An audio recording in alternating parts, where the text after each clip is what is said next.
Bonjour, la dernière fois nous avons commencé la nouvelle leçon qui va concerner les climats. Du coup vous prenez une nouvelle feuille et vous notez en haut, en rouge, leçon 2, le climat agit sur de nombreux éléments sur Terre. En effet, lors du dernier cours, nous avons enfin expliqué à quoi étaient dus les climats sur Terre.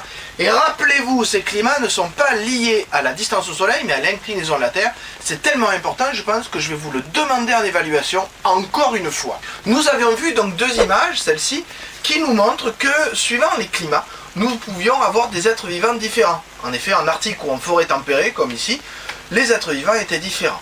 Vous notez à la suite du cours, en rouge, grand 1, les conditions climatiques influencent les êtres vivants.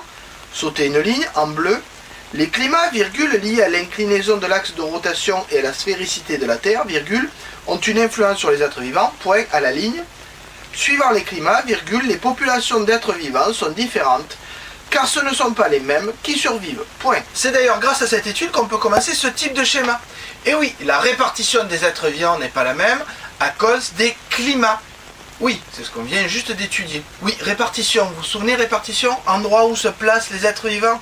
Enfin, souvenez-vous des définitions, ça normalement, vous devriez le savoir. Il faut que vous connaissiez votre vocabulaire pour que nous puissions communiquer ensemble. Sinon, ça devient n'importe quoi. Alors ensuite, si on continue ce schéma, donc répartition des êtres vivants, lié au climat, et ce climat lui-même est lié à la répartition de l'énergie solaire.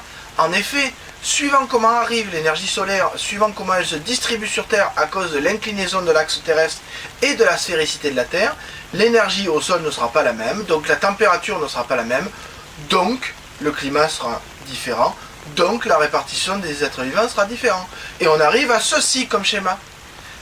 La distribution de l'énergie solaire au niveau du sol va modifier les températures, qui va modifier le climat, qui va modifier la répartition des êtres vivants. C'est pour ça qu'en conclusion, on peut dire que finalement, la répartition des êtres vivants est liée, in fine, ou en tout cas au début, à la répartition inégale de l'énergie solaire au niveau du sol de la Terre. Mais nous avons vu aussi que cette influence peut être modulée au cours du temps. En effet, si le climat change, comme sur cet exemple, avec la carte des glaciers et la répartition des fossiles de mammouths, oui, les mammouths, souvenez-vous. Voilà, revenons à la carte. Donc, cet être vivant va être placé différemment suivant l'endroit où sont les glaciers. Et à quoi sont liés les glaciers? Ils sont liés bien évidemment au climat. Un climat plus froid, plus de glaciers, moins froid, moins de glaciers. Donc vous le voyez ici, quand les glaciers ont changé de taille, la répartition des êtres vivants qui étaient liés à ce climat a changé aussi. Ce qui signifie que le climat a une influence aussi sur le temps et que quand il va changer, les êtres vivants présents dans un environnement vont changer aussi. Alors vous notez à la suite du cours, ce qui explique que lorsque les climats changent au cours du temps, virgule, les populations d'êtres vivants évoluent aussi, point à la ligne. Il y a eu par le passé des changements importants de climat, virgule, comme lors des glaciations, point, sautez une ligne, définition, glaciation de point, période géologique durant laquelle une région a été recouverte par des glaciers. Point. Donc maintenant c'est clair, une des conséquences de l'existence des climats à la surface terrestre, c'est la répartition des êtres vivants. Souvenez-vous-en bien, puisque c'est évidemment ce que je vais vous demander en évaluation. Par contre, ce n'est pas la seule, parce qu'on peut imaginer que lorsqu'il y a ce temps, oui, vous voyez, il pleut un peu là quand même, il n'y a pas à dire. Évidemment, ça va avoir aussi un effet sur, par exemple, le sol. D'ailleurs, c'est ce que reprend l'exemple de la vidéo d'après, une vidéo d'information, un journal, mais local. Donc profitez-en pour bien comprendre l'influence du climat, de la pluie, et donc du climat, sur le sol. Bonne vidéo.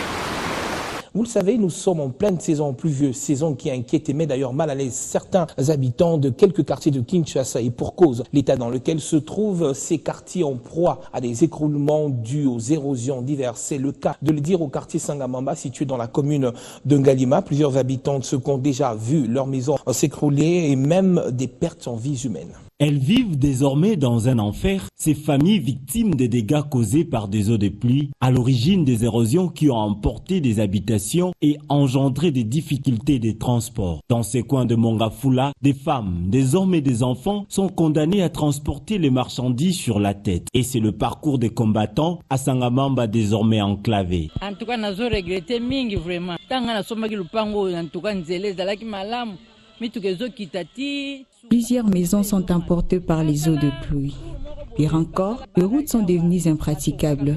Je le regrette d'avoir acheté une parcelle dans ces quartiers. Sur l'avenue Kinshasa et Révolution, ces deux principales routes ravalées par des érosions. L'urgence s'impose pour relancer le trafic. La route Kinshasa de cette agglomération Sangamamba avait pourtant par le passé bénéficié de l'intervention de génie chinois qui avait érigé un barrage pour contenir le ravin. Les